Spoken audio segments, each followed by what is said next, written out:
Bonjour, alors je vous présente Enigma, c'est le robot qu'on a décidé de designer. Bon, comme vous pouvez le voir, il n'est pas top car on a dû récupérer quelques petits problèmes techniques, comme par exemple ici, à la base ce servomoteur était censé être attaché avec des vis, mais il a sauté car il est trop puissant, c'est du 6 Nm, ce qui est énorme.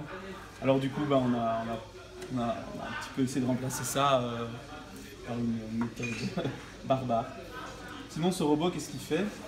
À la base, il est censé récupérer des balles avec ce tamis. Donc on a un servomoteur qui se trouve ici, un petit actionneur qui va... Ouais, bon, c'est pas grave, je vais juste montrer de toute façon. Parce que vous voyez la ficelle ici, elle va actionner donc le tamis qui va descendre ou monter, donc c'est juste pour faire ce mouvement-ci. Une fois qu'il est en bas, il va essayer de prendre le maximum de balles possible. Et en dessous, on ne le voit pas très bien ici, mais bon, moi je peux vous le dire, il y a un autre servomoteur qui va tendre les cordes une fois que les balles seront... une fois que le tamis sera descendu. Une fois que les cordes sont tendues, on relève un petit peu le tamis et on retourne à la base de départ pour les déposer en détendant la corde. Ça, c'est pour les balles. Les cylindres, c'est derrière. Comment ça se passe? Oh, pardon. Donc ici, c'est un petit servomoteur. Ça s'appelle Dynamixel au passage. Donc on vient avec un cylindre. Vous n'avez pas un petit cylindre pour montrer comment ça va? Bon, imaginons le cylindre ici, il est creux à l'intérieur. Eh ben, avec un simple mouvement comme ceci, on vient, on a designé ça pour que ça soit pile poil. Et quand on fait ça, il tombe ici. Ici, on a un autre servomoteur qui lui va permettre de l'éjecter dans les rails ou dans la base de départ. Ça, c'est pour donc, le cylindre. Alors ici, pour la roquette, on a un simple mécanisme à clapet. Voici ça, c'est le Big Dynamixel, hein, le gros servomoteur. Parce qu'on a besoin d'énormément... Parce qu'il y a beaucoup de frottement entre ceci et le verre. Donc du coup, on a designé un moteur assez costaud pour pouvoir déclencher le mécanisme. Donc voilà. Il y a un trou dans le tube qui va... qui va conserver la roquette. On la place comme ceci. Une sorte de gâchette. Ouais, voilà, une sorte de gâchette. Voilà, donc on va tourner la poulie dans ce sens-là, et quand on la tourne, voilà ce qui se passe, hop, et ça décolle. Sinon, à part ça, on a aussi on détecte donc l'opposant avec des ultrasons. On envoie des ultrasons à 40 kHz et on sait déterminer la distance qu'il y a entre le robot et un objet, qui sera à cette hauteur, plus ou moins. Et on est aussi devant. Voilà, pour ça c'est la batterie qui vient de charger, désolé. Et à part ça, on a ici des odomètres. D'ailleurs, c'est pour ça qu'ils ne fonctionnent plus au passage. Donc on a des odomètres. Voilà. À quoi ça sert? Ce sont des encodeurs. Donc lorsqu'on va rouler, il y a des ressorts ici.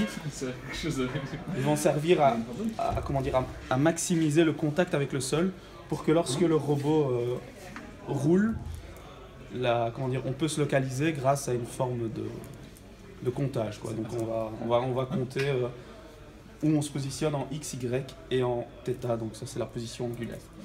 Ça va nous permettre de pouvoir se localiser, et donc à part ça, on n'a pas d'autre. Je crois qu'on a fait le tour. Ouais, ça c'est un beacon, ça tout le monde a, comme vous pouvez le constater, c'est pour être repéré par l'adversaire via un système de laser qui réfléchit la lumière émise.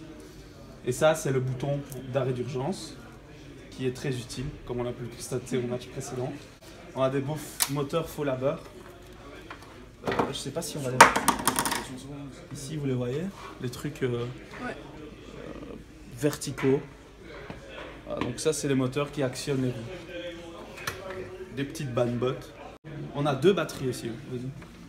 L'originalité de ce robot, en fait, c'est qu'il est pas cher et qu'il utilise des matériaux qu'on a dans la vie de tous les jours, quoi. Élastique, ficelle, bois. On n'a pas besoin d'ateliers super sophistiqués pour faire ça. Et seulement l'impression, ça c'est fait par l'impression 3D et le logo aussi. Et sinon, ça c'est de la découpe laser. Mais sinon, c'est pas des trucs qui demandent beaucoup de financement ni d'argent. Et ça va très très vite. Et voilà. Le cerveau du robot, Ah ouais, c'est ici. j'ai oublié de parler de ça, c'est vrai. On a un Raspberry et un Deo Nano. Le Deo Nano c'est plutôt du real time, donc ça fait du calcul en temps réel. Et le Raspberry, lui, c'est une sorte de. C'est le cerveau en fait, c'est celui qui organise toutes les tâches à faire. Et malheureusement ici on ne le voit pas très bien, mais il y a au-dessus ici collé, on a un Arduino qui permet de gérer les ultrasons, qui fait une sorte de tourelle aller-retour. Ça, c'est le Raspberry. Et ça, c'est le Deo Nano.